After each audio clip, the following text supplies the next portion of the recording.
നമ്മുടെ നാട്ടിൽ ഹെപ്പറ്റൈറ്റിസ് പകരാൻ സാധ്യതയുള്ള രണ്ട് പാർട്ട് ഞാൻ പറയാൻ ഉദ്ദേശിക്കുന്നുണ്ട്. ഒന്ന്, നമ്മുടെ കല്യാണ പരിപാടികളിലോ അല്ലെങ്കിൽ സൽക്കാരങ്ങളിലോ അല്ലെങ്കിൽ എന്തെങ്കിലും വീടുകളിൽ നടന്ന പ്രോഗ്രാമുകളിലൊക്കെ ഉപയോഗിക്കുന്ന ഭക്ഷണങ്ങളും പ്ലേറ്റുകളും അതുപോലെ തന്നെ വെള്ളം, അതിലുപയോഗിക്കുന്ന വെള്ളങ്ങളൊക്കെയാണ് പ്രശ്നം ഉണ്ടാക്കുന്നത്. അപ്പൊ ഇത് ആ ഭക്ഷണം ഉണ്ടാക്കുന്ന വ്യക്തിയാണ് അവിടെ ശ്രദ്ധിക്കേണ്ടത്. അപ്പൊ ഈ ഭണ്ടാരിമാരൊക്കെ പ്രത്യേകം ശ്രദ്ധിക്കണം. നമ്മൾ കാരണമായിട്ട് മറ്റുള്ളവർക്ക് രോഗം പകരാതിരിക്കാൻ വേണ്ടി ശ്രദ്ധിക്കാം. അപ്പൊ ഈ പ്ലേറ്റുകളൊക്കെ എന്ന് പറയുമ്പം അതിൽ ബാക്ടീരിയ ഉണ്ടെന്നല്ല, അതിൽ കഴുകുന്ന വെള്ളം അത്രയും ഇൻഫെക്റ്റ് ആയിട്ട് വെള്ളമാണെന്നുണ്ടെങ്കിൽ അത് പ്രശ്നക്കാരനാണ്. അപ്പൊ അത് ഒരിക്കലും തന്നെ തടയാൻ സാധിക്കില്ല എന്ന് പറഞ്ഞു കഴിഞ്ഞാൽ ഒരിക്കലും തടയാൻ സാധിക്കില്ല. അത് ആ ഒരു കാരണം വരുന്നത്. രണ്ടാമത്തെ ഭാഗമാണ് നമുക്ക് തന്നെ നമുക്ക് ഇൻഫെക്ഷൻ ആകാതിരിക്കാൻ വേണ്ടിയിട്ട് നമുക്ക് ശ്രദ്ധിക്കാൻ പറ്റുന്ന ഒരു കാര്യം. രണ്ടാമത്തെ കാര്യമാണ് അത് പ്രോപ്പർ ആയിട്ട് ഹാൻഡ് വാഷ് ചെയ്യുക എന്നുള്ളതാണ്.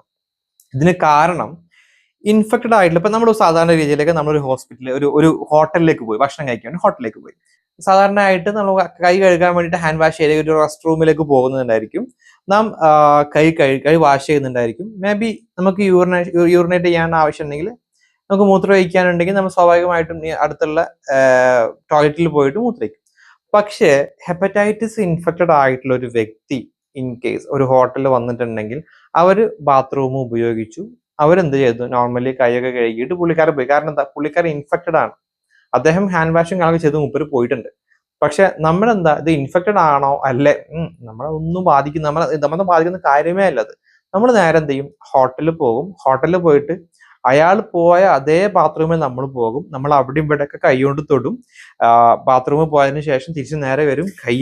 കൈ കഴുകുന്നൊക്കെ ഒരു പ്രോപ്പർ പ്രോസസ്സിൽ കൈ കഴുകുകയില്ല. നേരെ പോയിട്ട് കൈ കഴുകും, നേരെ ഭക്ഷണം കഴിക്കും. ഭക്ഷണം കഴിച്ച് കഴിഞ്ഞതിന് ശേഷമാണ് പല മലയാളികളും കൈ കഴുകാറുള്ളത് എന്നുള്ളതാണ് വാസ്തവം, ഈവൻ ഞാനടക്കം.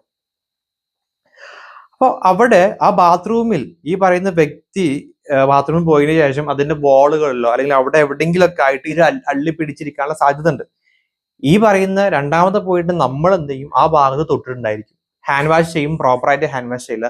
നേരെ വരുന്നു, ഭക്ഷണം കഴിക്കാതിരിക്കുന്നു, ഭക്ഷണം കഴിക്കുന്ന ഉള്ളിലോട്ട് പോകുന്നു, ഹെപ്പറ്റൈറ്റിസ് ആയിട്ട് നമുക്ക് ഇൻഫെക്റ്റ് ആയിട്ട് മാറിയിട്ടുണ്ടായിരിക്കും. ഇത്ര സിമ്പിൾ ആയിട്ട് തന്നെ ഹെപ്പറ്റൈറ്റിസ് സ്പ്രെഡ് ആകാൻ സാധ്യത ഉണ്ട്.